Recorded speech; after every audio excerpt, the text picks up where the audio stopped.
បានជួបនឹងកននិថាឬជាទានបានមកពីទេវតាចាឲ្យបងជាគូនឹងស្ងួនអូនប្រៀបដូចពន្លឺព្រះច័ន្ទជាងបំភ្លឺមនុស្សជុំវិញខ្លួនអូនសែនល្អល្អខ្លាំងណាស់នឹមនួនអរគុណអូនដែលតែលើកទឹកចិត្ត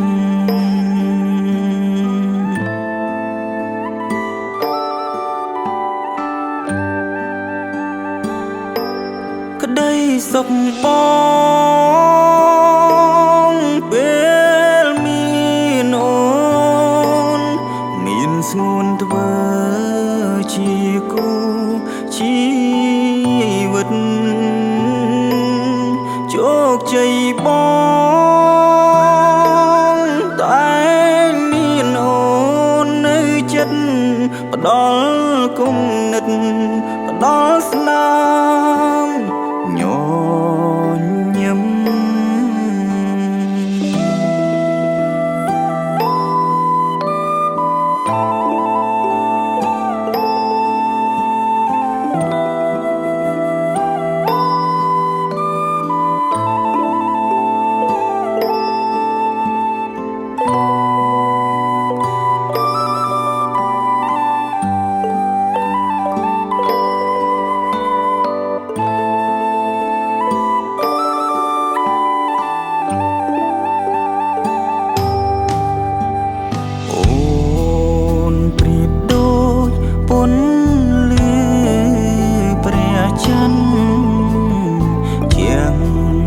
បំភ្លឺ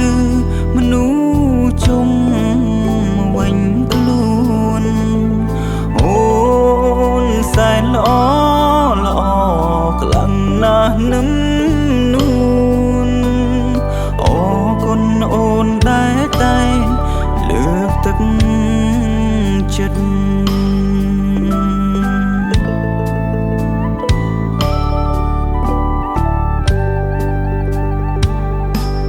ក្តីសុខបងពេលមានអូនមានស្ងួនធ្វើជាគូជីវិតជោគជ័យបងតែមានអូននៅចិត្តផ្ដល់គុណិតផ្ដល់ស្នាម